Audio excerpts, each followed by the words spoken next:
Boa noite a todos. Sejam todos bem-vindos à nossa casa espírita.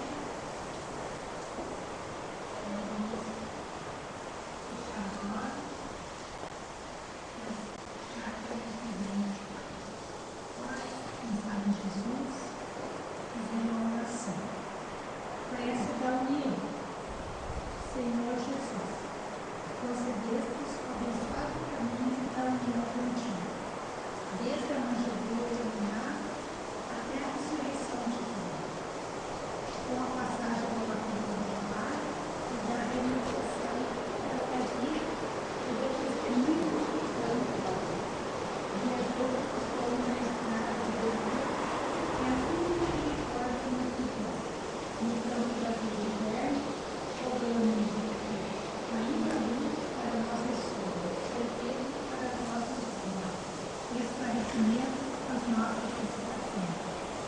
Auxilia-nos a aceitar o roteiro que o teu amor infinito nos traz, a benefício da paz e da felicidade de nós mesmos.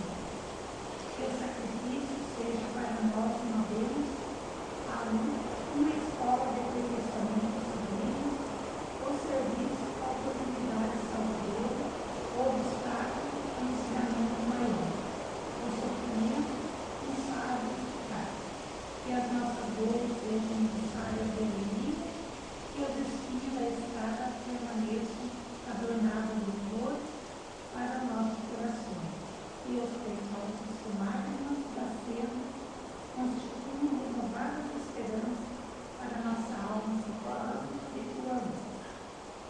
Assim que explicamos, porque a nossa união é alegria para os tristes, vitórias para os vencidos, consolo para os desesperados, sementeiro e envelhecido ventura para quando consegue continuar aspirando um mundo melhor. Desse modo, Senhor, agradecendo que a caridade divina da paz com que purificas a alma, e este dia de abençoada luz, esperando que o teu amor viva em nós infinitamente, que a tua misericórdia nos acompanhe em todos os passos da revolução espiritual. Convictos, quando estamos em ti, encontramos o caminho, a verdade e a vida, com eterna libertação. Cumpra-nos em nós a tua vontade, hoje e sempre, assim seja. Amém. Então, com esta oração, vamos dar início ao trabalho de hoje. Hoje, como palestrantes, temos José Carlos, temos Carlos José, trabalhador da casa, espiritualidade pelo mundo.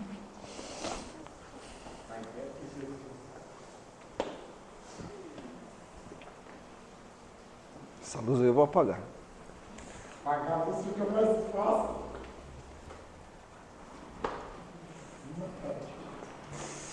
Então, muito boa noite a todos. Vamos curtir um pouquinho de chuva aí, né? E vamos iniciar a nossa palestra de hoje. Vamos pedir para que a espiritualidade presente. Dá uma baixadinha no microfone, você consegue ver lá? Vamos estourar aqui. É que eu achei que a Raquel falou tão baixinho que tem que aumentar o volume lá. É o único que está ligado. Isso, baixa um pouquinho. Aí já deu. Beleza.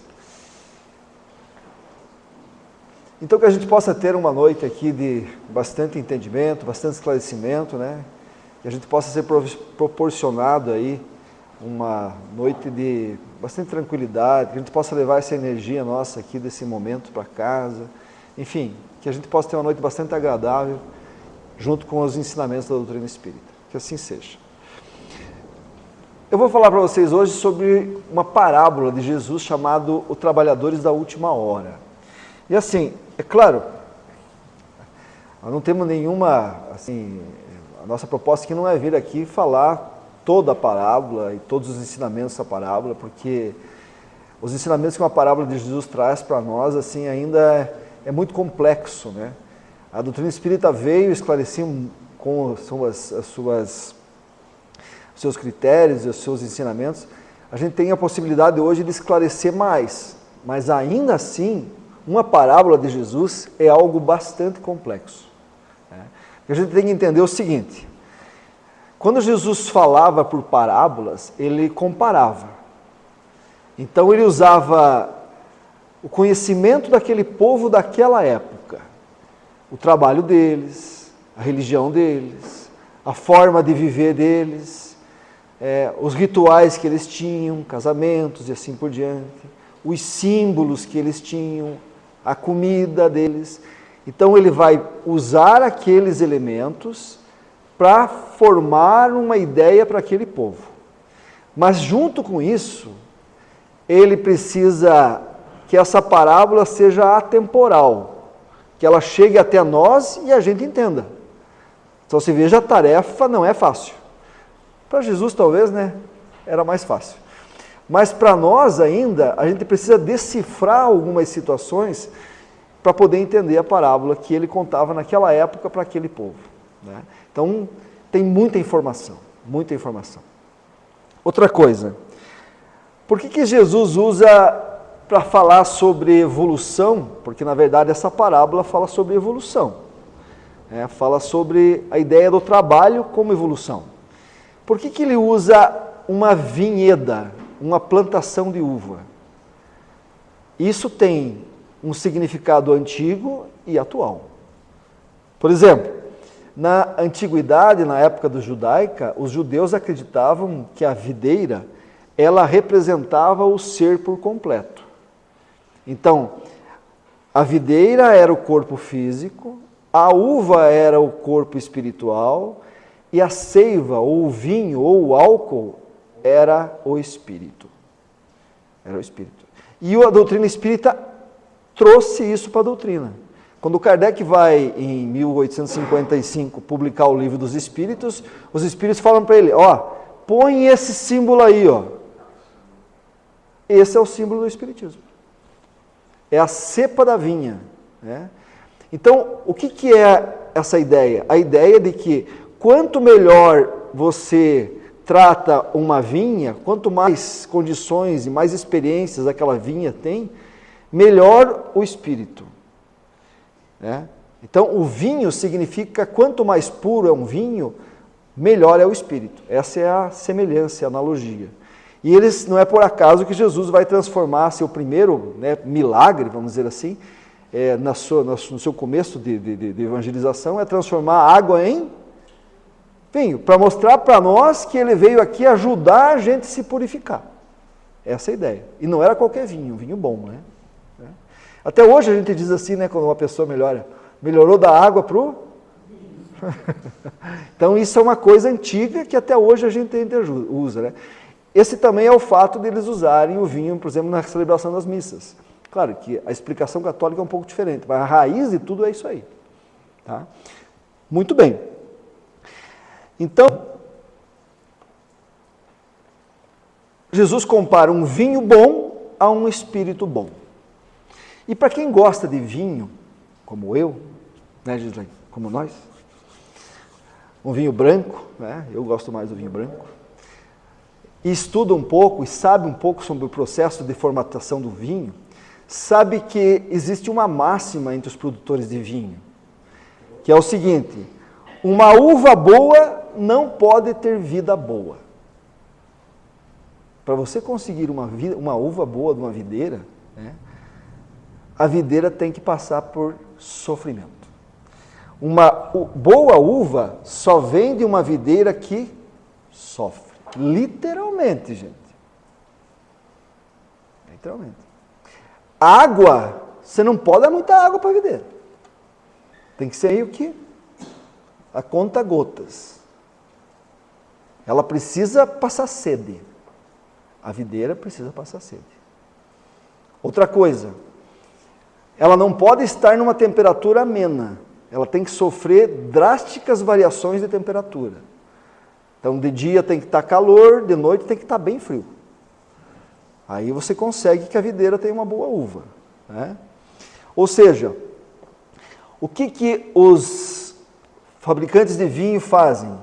Eles usam o que eles chamam de um estresse controlado. A videira sofre um estresse controlado. Agora eu vou dar uma notícia desagradável aqui já no começo. que é a videira? É nós. Nosso corpo físico é a videira. Quem é o dono da vinha? Deus.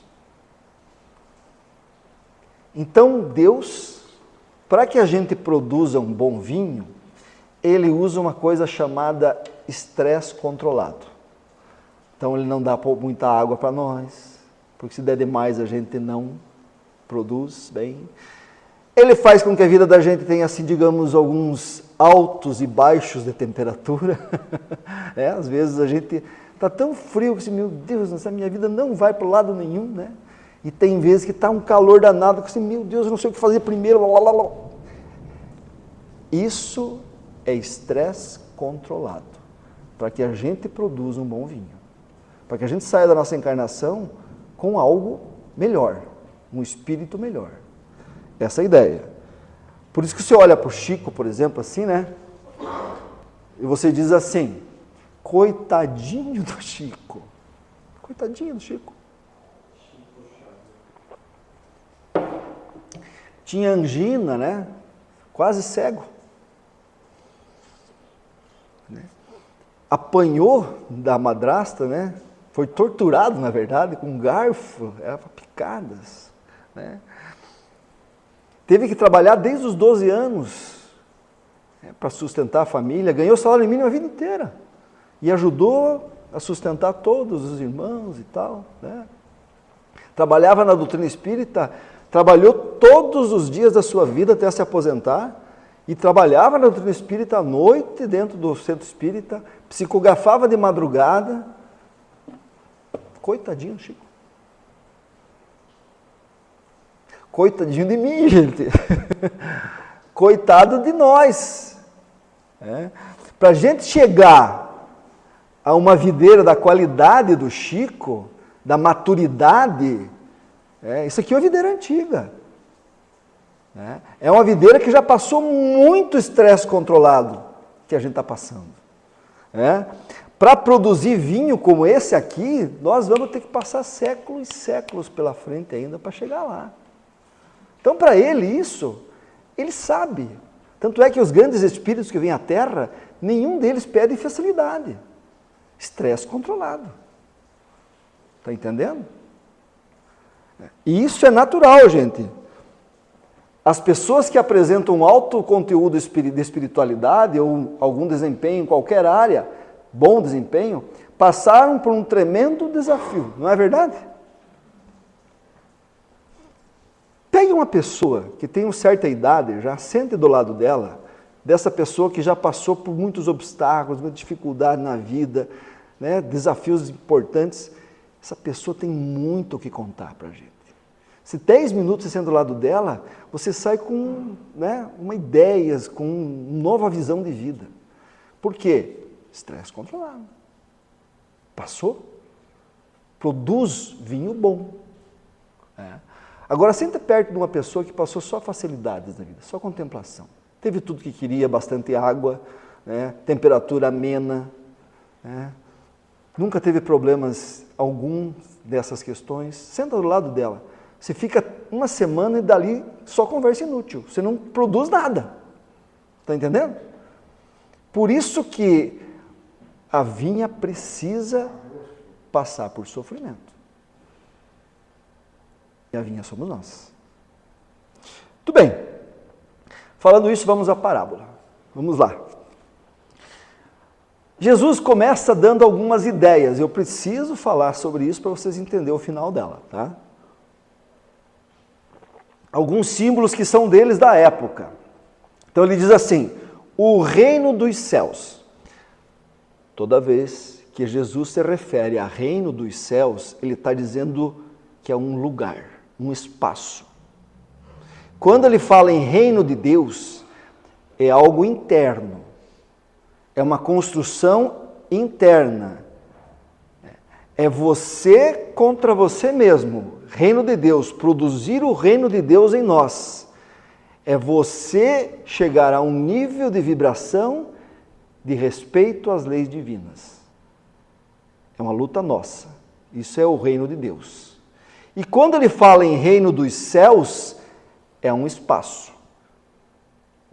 É um lugar onde coletivamente nós aprendemos a respeitar as leis de Deus. Esse é o reino dos céus.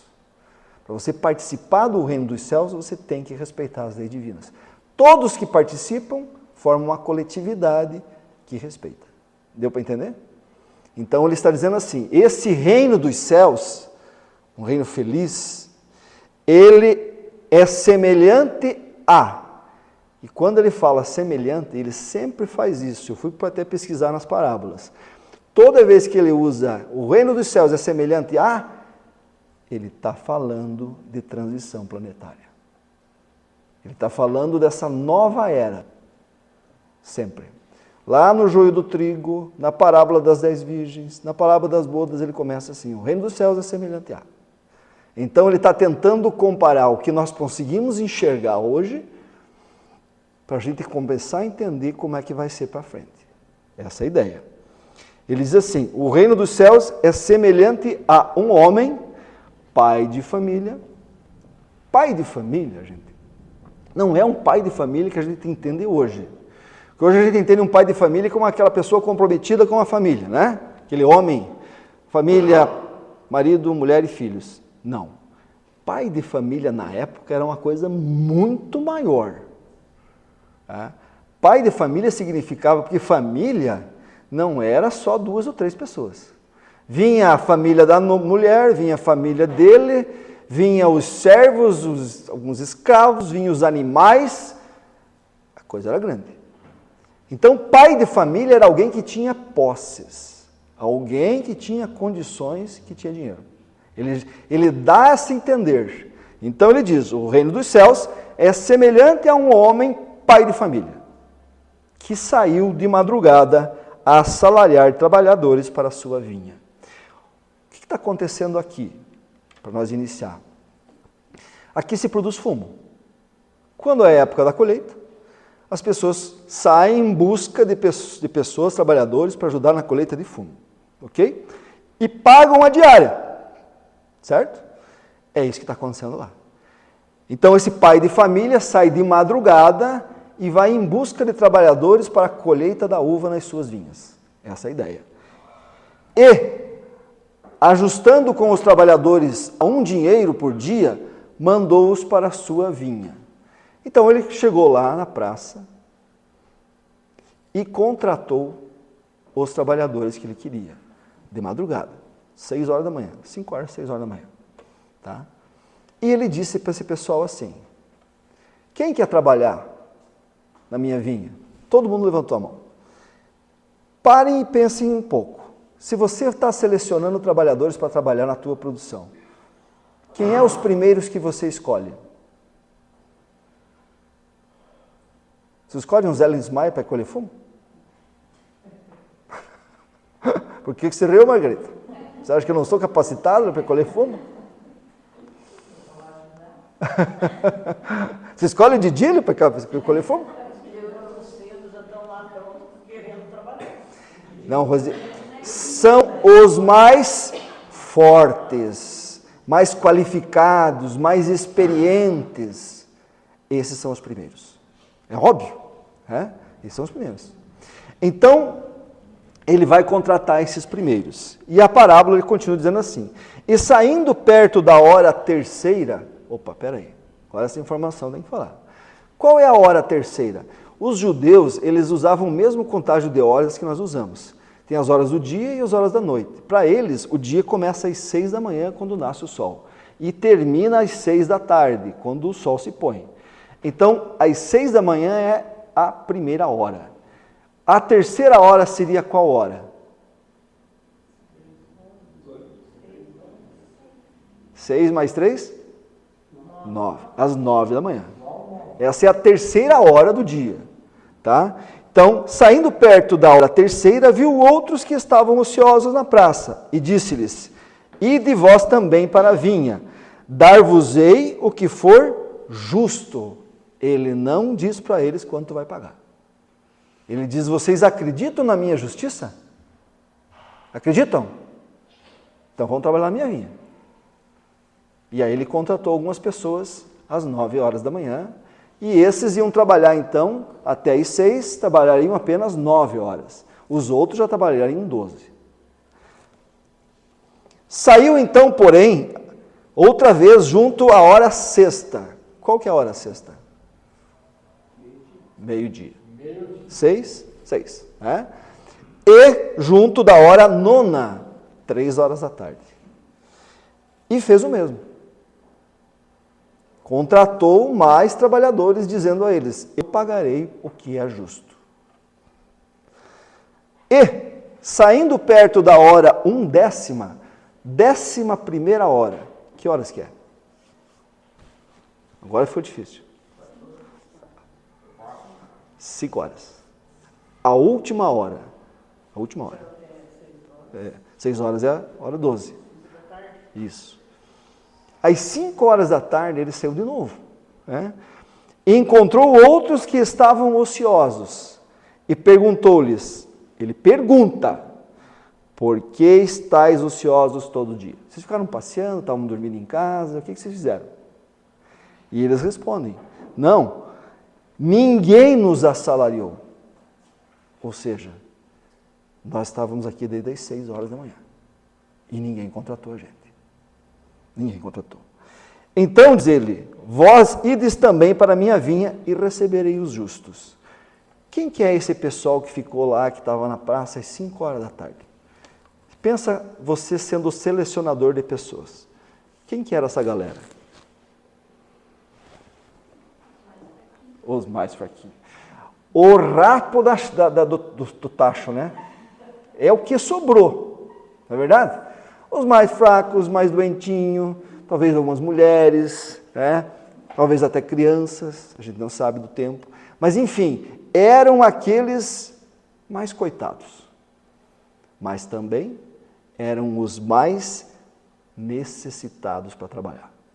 Quem fica o dia inteiro, até as 5 horas da tarde, esperando um serviço, faltando 1 hora, já vai desistir. Esses estavam lá, perseverantes. Sinal de que eles precisavam muito do trabalho.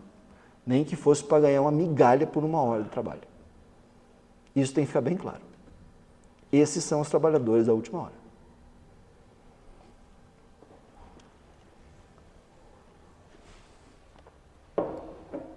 E aproximando-se a noite, diz o senhor da vinha ao seu mordomo, ao seu capataz, né, ao gerente da fazenda: chama os trabalhadores e paga-lhes a jornada. Começando pelos derradeiros. Começa pagando os que chegaram às 5. E depois paga os primeiros. Assim por diante. E chegando os que tinham ido perto da hora 1/10, os que chegaram por último às 5 horas, receberam então um dinheiro. Olha que maravilha. Um dinheiro. Vindo, porém, os primeiros, cuidaram que haviam de receber mais. E não era certo? Se vocês estivessem na fila e tivessem trabalhado desde as 12, das 6 da manhã, e o cara começou às 5 da tarde, tivesse recebido o mesmo que o cara te falou, você já não estava esperando: opa, agora vem mais dinheiro. Não é verdade? Se ele pagou para o cara que trabalhou 1 hora, para mim que trabalhei 12, porra, vou ganhar mais. É. Mas, do mesmo modo, receberam um dinheiro cada um. Aí a coisa começou a complicar. Aí mexeu com o orgulho humano. Né? Recebendo então o dinheiro, murmuraram contra o pai de família, dizendo: como que esses derradeiros trabalharam só 1 hora e tu nos igualastes conosco, que suportamos a fadiga e o calor do dia? Eles não têm razão. O que vocês acham, gente? Não é o lógico? Trabalha mais, ganha mais. Trabalha menos, ganha menos. Um patrão justo paga proporcional. Não é verdade? Eles não têm razão de reclamar? Não têm razão de formar um sindicato ali já e começar a lidar? Tem razão, né? Mas qual é o que está rolando ali? Agora vamos trazer, vamos entender. O que está acontecendo aí? qual é o sentimento que está rolando nessa galera que trabalhou mais?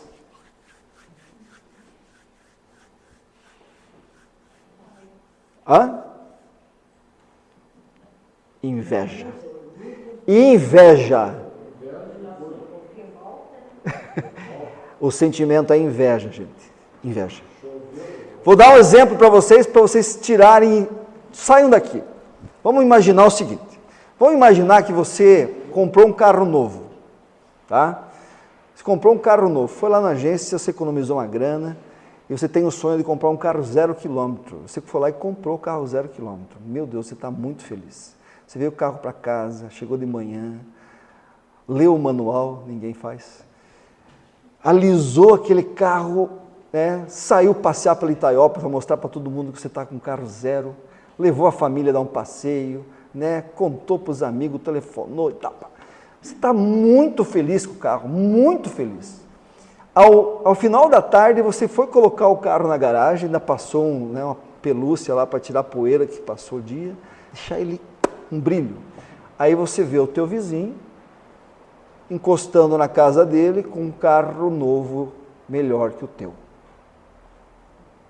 Aí você vai lá conversar com ele e você descobre que ele realmente comprou um carro melhor que o teu com o mesmo dinheiro.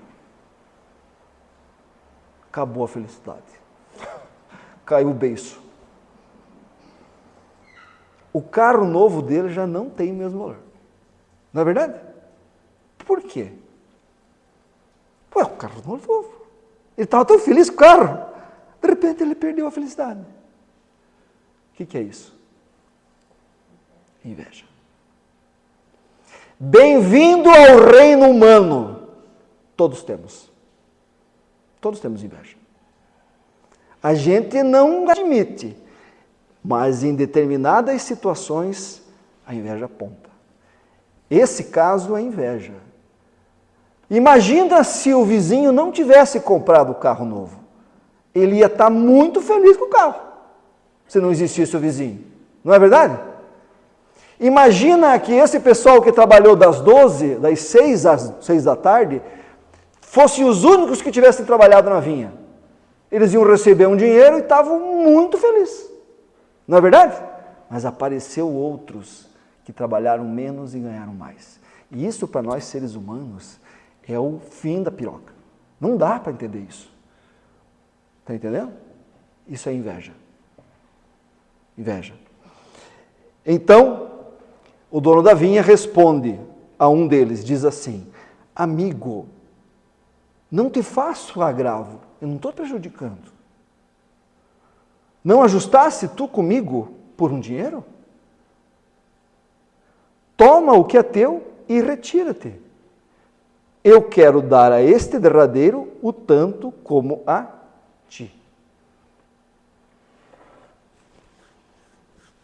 Dinheiro é meu, não é? Faço com ele o que eu quero. Quem é o dono da vinha? Quem é o dono da vinha? Quem é que controla a nossa evolução? Deus. Deus, digamos assim, é o cara que distribui os trabalhos, não é ele? É. A gente só tem que cooperar. Vai reclamar com ele sobre o que ele está te pagando aí. Ele distribui os trabalhos e a gente coopera. Alguns atrapalham. No meu caso, eu já fiz uma análise, eu tenho bem atrapalhado. Bastante a vida. Atrapalhado. Porque assim, eu vou usar uma palavra aqui, gente, mais da nossa região aqui, tá? A gente evolui, a gente é videira. O trabalho vem. Estresse controlado. A coisa não é fácil. A gente evolui, mas a gente evolui emburrado. Não é assim? A gente não está sempre reclamando da nossa vida? Das tarefas, do trabalho que Deus nos dá? Não é? Ah, não, mas isso aí é muito difícil. Gente, mas de novo, eu não aguento mais. Não é assim? Quem nunca falou isso? Tudo Isso, centro espírita, palestra. Ou senão, meu Deus, só me faltava essa. Quem que nunca falou essa frase? Isso é atrapalhar a encarnação. É evoluir emburrado. Porque a gente não se aceita. Não aceita a tarefa que o dono da vinha está te dando. Né?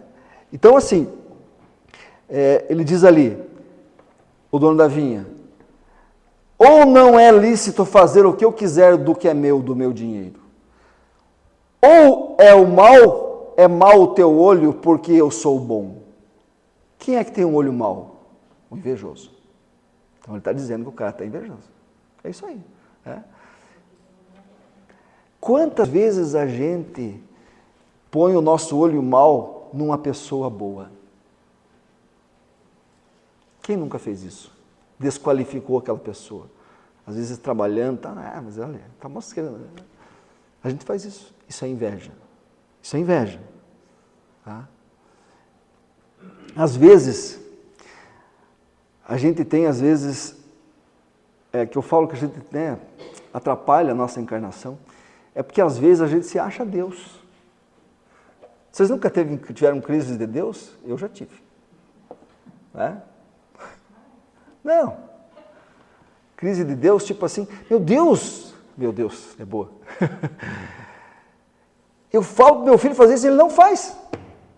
Não vai dar certo. Eu falo para o meu funcionário, ele não faz. Eu falo para o meu marido, para minha mulher, ele não faz. É as crises de Deus. Cada um tem o seu livre arbítrio. Se você não quer trabalhar das 12 às 12 recebendo 1 hora, recebendo um dinheiro, muda de emprego. Está entendendo? É as crises de Deus. O nosso livre-arbítrio, assim, ele ajuda a gente, com certeza, né? Nosso livre-arbítrio. Só que às vezes é só coisa do ego. Nosso livre-arbítrio ele trabalha com o ego. Né? Tipo assim, será que não podia ter arrumado uma família melhor para mim? Deixa eu dar uma olhada nessa reencarnação, vamos dar uma revisada aí. Pô, eu olho no Instagram, as outras famílias estão tudo felizes e a minha é uma difícil de lidar, é uma brigaceira, todo mundo briga, né? Será que eu não posso mudar? Esse marido que eu tenho aí, pô, eu olho no Instagram, os outros maridos estão todos felizes, nossa, e tal. E o meu Deus, é uma brigaceira.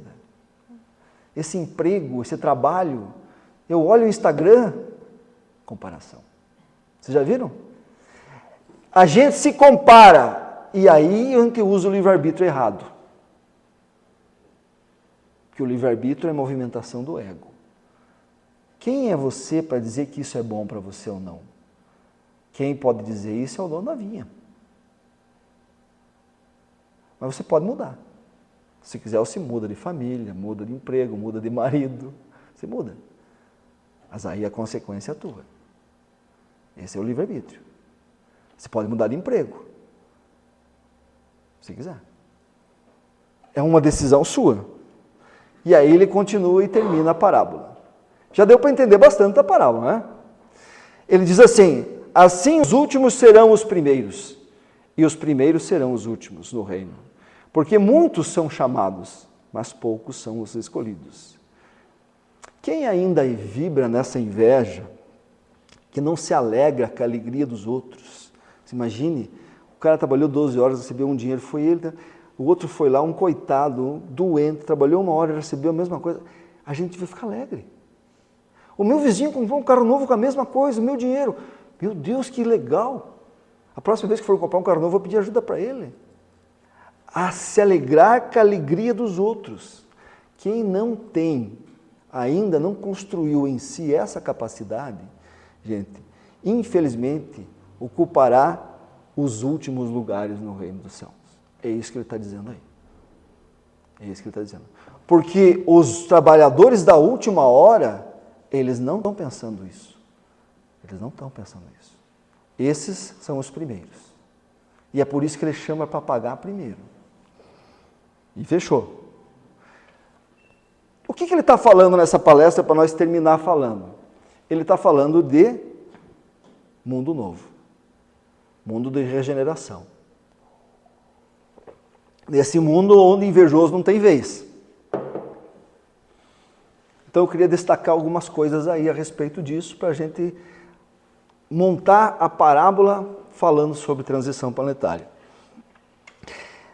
Assim, segundo a literatura espírita, essa transição planetária, se a gente acha que é coisa boa, e é, mas ela não vai ficar boa até não ficar bem ruim. E nós estamos no começo dela. Então, se prepara. As temperaturas vão oscilar bastante. O Kardec diz lá na luta, ele diz lá na Gênese, que vai ser uma luta danada entre aqueles que querem um mundo novo com aqueles que querem esse mesmo mundo que estão aqui. Essa briga vai ser serranha. Né? Ele diz assim, vai ter pouca água. O pessoal vai lutar pela água. Vai ser difícil. Vai ter vinha que não vai aguentar. Estão entendendo? Então esperem que as coisas fiquem piores. Porque eu vejo muita gente dizendo assim, meu Deus, vai ficar pior. Vai ficar pior. Tá? Tem um livrinho assim, que tem algumas passagens do Chico Xavier. Então, às vezes, muitos amigos deles, que conviveu com o Chico, que tiveram passagens assim interessantes com o Chico, vão lá e dão um depoimento, e de tanto depoimento virou um livrozinho. Eu não sei o nome e tal, e cada um tem seu nome lá nesses depoimentos. E tem um cara que fala que ele almoçou com o Chico, e que ele pergunta sobre transição planetária, sobre esse momento que nós estamos vivendo aí. E o Chico diz para ele assim, olha, na transição mesmo, lá no ápice da transição, no momento crucial da transição, o sentimento das pessoas vai ser mais ou menos assim, eu não queria estar encarnado agora.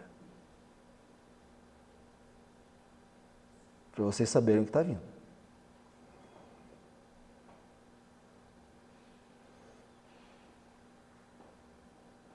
Deixa eu mudar um pouco a minha fala. O que é a transição planetária, gente?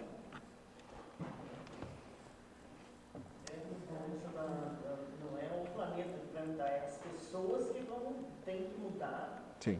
Nesse sentido. Lembra da parábola? É a mudança da água pro? Isso aí, da água pro vinho. Como é que se muda isso? Você tem um tonel cheio de água, sujo, e você quer transformar em vinho. Você não é Jesus. Você não tem essa capacidade. Como é que muda? Você tem uma torneirinha pingando vinho aqui e uma torneirona pingando um monte de água ali. Você vai fechar a torneira da água e abrir a torneira do vinho. Essa é a ideia. Então, transição planetária se faz assim, ó, em 2 lugares. No cemitério e na maternidade. À medida que esses espíritos mais teimosos, esses espíritos assim, que não aceitam renovação, novas ideias, forem ocupar os lugares no cemitério, as portas da maternidade vão começar a receber espíritos com um padrão moral diferente. Espíritos mais com as preferências diferentes. Espíritos mais, como diz lá na Gênesis, qualificados, espíritos mais preparados, espíritos transformados.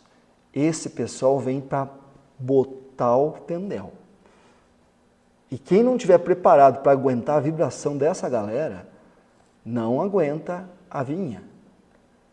Vai sofrer. É isso que é transição planetária. Deu para entender? Deu para entender? Na Revista Espírita de 1868, fevereiro de 1868, os espíritos falam a Kardec assim, ó, espíritos de todas as ordens da escala encarnarão na Terra. Cara, que maravilha. Quem são os espíritos de todas as ordens? Vai continuar vindo espírito da terceira ordem, espírito imperfeito? Vai, porque esse pessoal precisa do exemplo dos bons para crescer. Vai vir. Mas a torneira vai ser pequena. Mas vão vir espíritos da segunda ordem. Quem são os espíritos da segunda ordem? Os bons espíritos. E agora a melhor notícia que vocês vão receber a noite inteira. Vão sair daqui hoje com um sorriso desse tamanho aqui, ó. Vai vir espírito da primeira ordem. Espírito puro. Jesus vai voltar. Jesus vai voltar. Talvez não Jesus, né, gente? A gente sabe disso.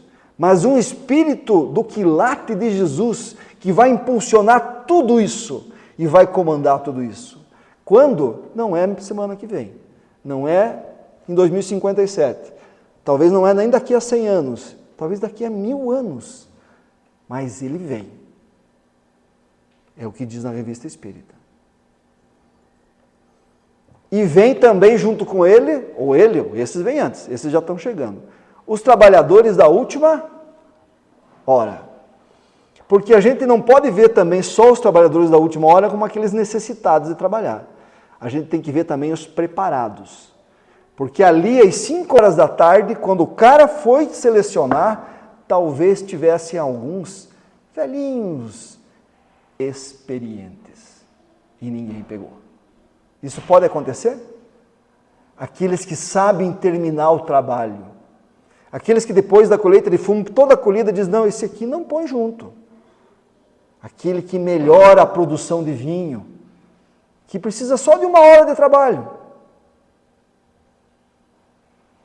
Eles estavam lá. Esses também são os trabalhadores da última hora. Né? Esses também vão chegar. Eu estava falando da dona Ivone Pereira do Amaral, né?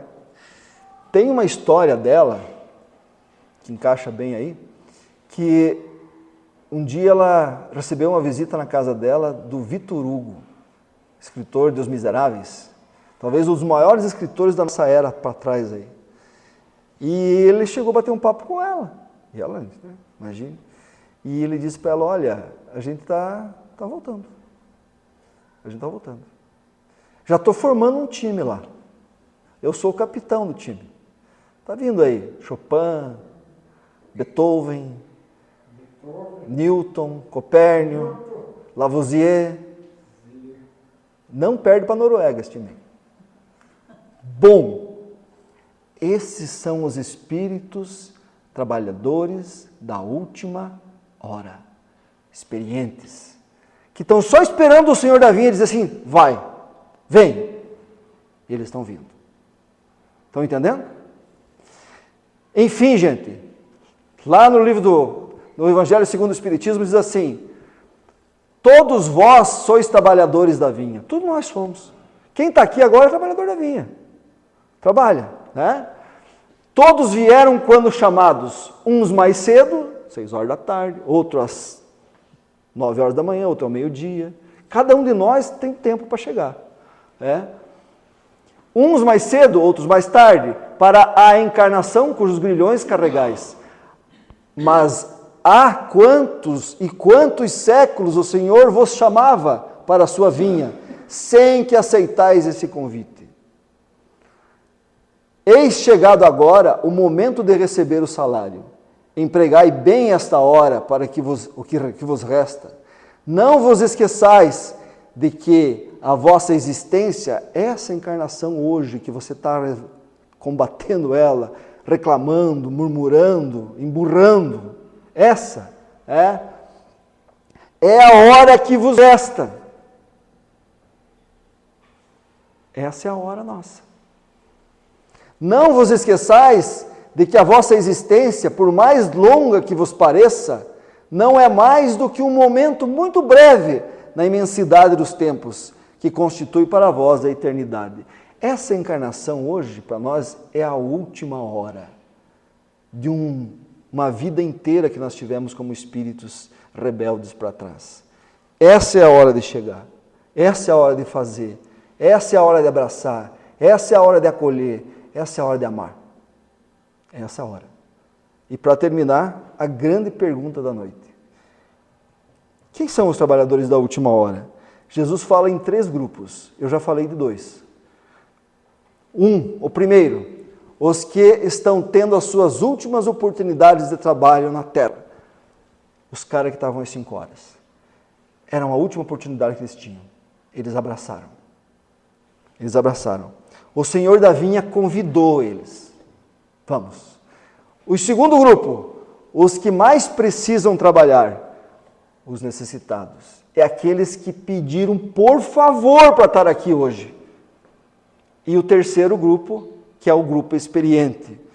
Os que estão prontos esperando terminar o trabalho. Esse é o Senhor da vinha está esperando para mandar para nós. A pergunta é, olhando para esses 3 grupos, do qual vocês pertencem? Será que vocês são esses? Lavoisier, Newton? Tem algum Beethoven aí? É? Gente, nós somos os trabalhadores da última hora. Ou nós estamos aqui por necessidade, ou porque já nós renegamos o trabalho há muito e é a nossa última oportunidade. É para isso que nós estamos aqui. Então é a hora da gente deixar a inveja do lado e começar a trabalhar. Trabalhar o que é? É sair capinando mato, hein? Trabalhar, gente, melhorar o máximo possível que se puder nessa encarnação. Deixar completamente aqueles desejos pequenos para trás. Olhar as pessoas com bondade, com caridade, com fraternidade, solidariedade. Dizer assim, que bom que tem alguém que está trabalhando aqui só 1 hora e ganhando bastante. Um dia eu chego ali. Esse é o nosso objetivo. Esse é o nosso momento. Não vamos desperdiçar. Muita paz a todos. Muita paz. E assim muita paz.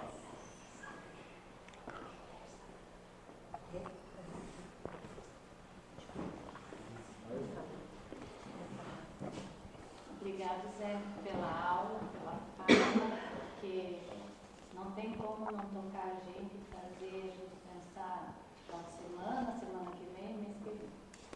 Então, sejamos todos trabalhadores, né? Vamos nos preparar para o passe, acalmando nossa mente, nossa respiração e nos concentrando para receber toda a energia dessa casa nos oferece.